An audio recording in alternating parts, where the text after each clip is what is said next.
بسم اللہ الرحمن الرحیم۔ السلام علیکم ورحمۃ اللہ وبرکاتہ۔ خوشی کی پہلی رات میں خوشیاں منانا۔ محترم ناظرین، خوشی کی پہلی رات یا شادی کی پہلی رات یا اس رات کو شب زفاف بھی کہتے ہیں۔ شادی شدہ جوڑوں کے لیے خوشی کی پہلی رات بہت اہم رات ہوتی ہے، کیونکہ یہ شادی کے بندھن میں بندھ چکے ہوتے ہیں اور ایک دوسرے کے لیے حلال ہو چکے ہوتے ہیں۔ کائنات کے اندر اللہ پاک نے میاں بیوی کے رشتے کو ایک مقدم رشتے کا نام دیا ہے، کیونکہ میاں بیوی ایک دوسرے کے رازداں بھی ہوتے ہیں۔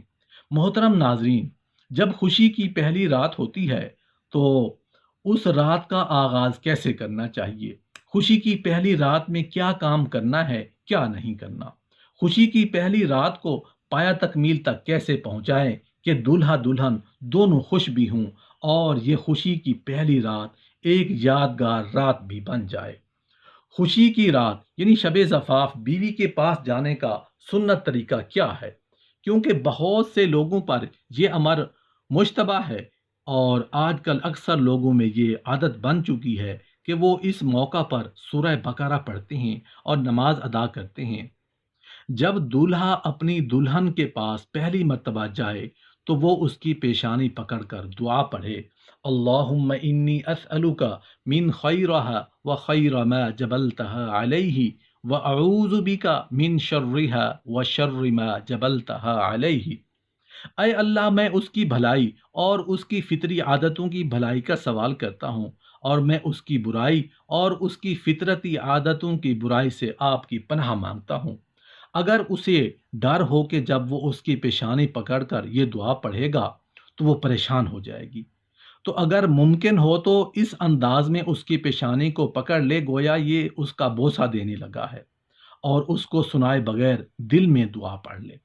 رہا دلہن کے حجرہ عروسی میں داخل ہونے سے پہلے 2 رکعت نماز ادا کرنا، تو بعض سلف سے مروی ہے کہ وہ ایسے کیا کرتے تھے، لہذا کوئی شخص نماز پڑھ لے تو اچھا ہے، اگر نہ پڑھے تو کوئی حرج نہیں۔ جہاں تک سورہ بقرہ اور دیگر سورتوں کی تلاوت کا تعلق ہے تو مجھے اس کی کوئی دلیل معلوم نہیں ہو سکی۔ دولہا کو چاہیے کہ دلہن کے ساتھ نرمی سے بات کرے اور اسے کھانے پینے کی کوئی چیز پیش کرے۔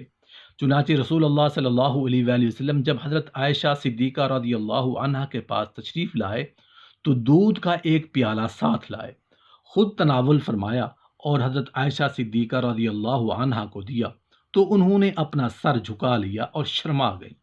بلا شبہ یہ بیوی کو مانوس کرنے اور اس سے وحشت دور کرنے کا بہترین ذریعہ ہے، اور باہمی مودت و محبت کے بندھن کو مضبوط کرنے کا سبب بھی ہے، اس لیے کہ جیسا مشہور ہے کہ ہر آنے والے کے ساتھ ایک قسم کی وحشت بھی ساتھ آتی ہے اور ایک اجنبی پر وحشت طاری ہوتی ہے۔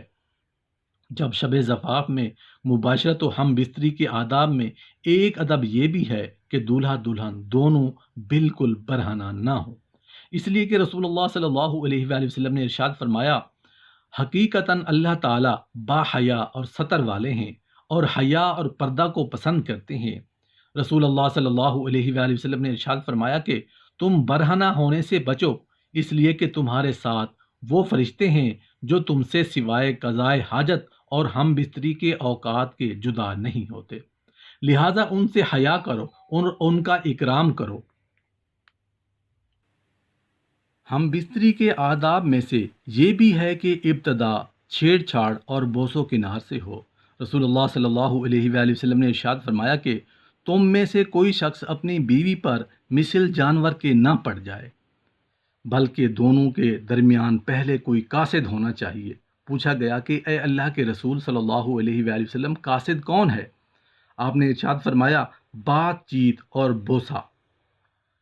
امام غزالی رحمۃ اللہ علیہ اپنی کتاب احیاء العلوم میں لکھتے ہیں کہ جب شوہر اپنی خواہش پوری کر چکے تو اسے چاہیے کہ اپنی بیوی کو بھی اس بات کا موقع دے کہ وہ بھی اپنی خواہش پوری کر لے، اس لیے کہ بسا اوقات عورت کو دیر سے انزال ہوتا ہے، اس لیے اس موقع پر اس سے علیحدگی اختیار کر لینا اس کو ایذا کا سبب بنتا ہے، بلکہ بعض مرتبہ تو منافرت کا ذریعہ بن جاتا ہے۔ جب شب زفاف میں دولہا دلہن سے جس طرح چاہے ہم بستری کر سکتا ہے، بشرطے کہ یہ کام فرج یعنی اگلے راستہ کے ذریعہ سے ہو۔ اس لیے کہ اللہ تبارک و تعالی ارشاد فرماتے ہیں، تمہاری بیویاں تمہارے لیے بمنزلہ کھیت کے ہیں، سو اپنے کھیت میں جس طرف ہو کر چاہو آؤ۔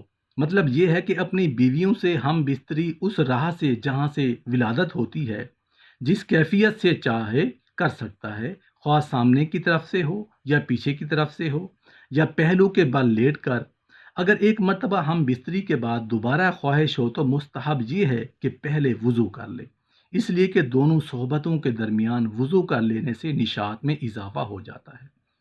رسول اللہ صلی اللہ علیہ وآلہ وسلم کا ارشاد پاک ہے کہ جب تم میں سے کوئی شخص اپنی بیوی سے ہم بستری کرے اور دوبارہ پھر وہی کام کرنا چاہے تو اسے چاہیے کہ وضو کر لیے، اس لیے کہ وضو کرنے سے دوبارہ ہم بستری میں زیادہ نشاط پیدا ہوتا ہے، اور اگر دونوں ہم بستریوں کے درمیان غسل کر لیا جائے تو یہ اور زیادہ بہتر ہے، جیسا کہ حدیث سے ثابت ہے۔ میاں بیوی دونوں کے حق میں افضل یہ ہے کہ غسل کرنے میں جلدی کریں، اور اگر سونے سے پہلے سستی کی وجہ سے غسل نہ کر سکیں تو مستحب یہ ہے کہ کم از کم وضو کر کے سو جائیں۔ حضرت عائشہ صدیقہ رضی اللہ عنہا کے بیان سے رسول اللہ صلی اللہ علیہ وآلہ وسلم کا ایسا ہی معمول ثابت ہوتا ہے۔ میاں بیوی ایک غسل خانے میں ایک ساتھ بھی غسل کر سکتی ہیں، اس لیے کہ حضرت عائشہ صدیقہ رضی اللہ عنہا فرماتی ہیں کہ میں اور رسول اللہ صلی اللہ علیہ وآلہ وسلم ایک برتن سے غسل کیا کرتے تھے جو میرے اور آپ کے درمیان میں رکھا رہتا تھا۔ ہم دونوں کے ہاتھ ایک دوسرے کے ہاتھ سے اس برتن میں ٹکرایا کرتے تھے، آپ مجھ سے سبقت لے جایا کرتے تھے، حتیٰ کہ میں یہ کہا کرتی، میرے لیے بھی چھوڑ دیجئے، میرے لیے بھی چھوڑ دیجئے۔ میاں بیوی کے لیے یہ قطعاً حرام ہے کہ وہ دوسروں کے سامنے اپنے خلوت اور تنہائی کی باتیں زبان یا اشارے سے بیان کریں۔ رسول اللہ صلی اللہ علیہ وآلہ وسلم نے ارشاد فرمایا کہ قیامت کے روز اللہ تعالیٰ کے یہاں درجہ کے اعتبار سے سب سے بدتر وہ شخص ہوگا جو اپنی بیوی سے ہم بستری کرے پھر اس کے راز کو دوسروں کے سامنے بیان کرے۔ مرد کے لیے عورت کے پچھلے راستے سے صحبت کرنا حرام ہے، کیونکہ رسول اللہ صلی اللہ علیہ وآلہ وسلم نے ارشاد فرمایا کہ اللہ تعالیٰ ایسے شخص کی طرف نظر رحمت نہیں فرمائیں گے جو اپنی بیوی کے پچھلے راستے سے صحبت کرے۔ رسول اللہ صلی اللہ علیہ وآلہ وسلم نے ارشاد فرمایا، جو شخص عورتوں کے پچھلے راستے میں صحبت کرتا ہے وہ ملعون ہے۔ اس میں شک نہیں کہ پچھلے راستے میں صحبت کرنا جسم و صحت کے لیے مضر ہونے کے ساتھ ساتھ اخلاق اور شرافت کے بھی خلاف ہے۔ حیض و نفاس کی حالت میں عورت سے ہم بستری کرنا حرام ہے، اس لیے کہ اللہ تعالیٰ کا ارشاد ہے، تو حیض کے زمانہ میں تم عورتوں سے جدا رہا کرو۔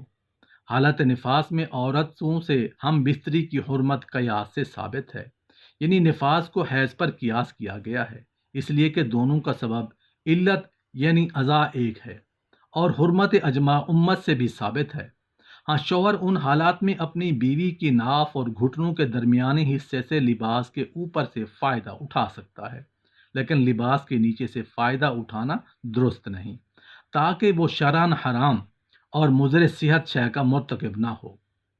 اس لیے کہ جو شخص اپنے جانوروں کو چراہ گاہ کے ارد گرد چراتا ہے، اسے اس بات کا ڈر رہتا ہے کہ وہ جانور چراہ گاہوں میں نہ گھس جائیں۔ لہذا مسلمان کو چاہیے کہ اپنے دین اور صحت کے بارے میں محتاط رہے اور اپنے معاملات و تصرفات اور کردار میں اس پہلو کو اختیار کرے جو زیادہ احتیاط اور تقوی کا ہو۔ اللہ پاک سے دعا ہے کہ دنیا میں جو موجود تمام میاں بیوی اور تمام نئے رشتوں میں جڑنے والے نئے جوڑوں کے دلوں کو محبت سے سرشار فرما دے۔ آمین یا رب العالمین۔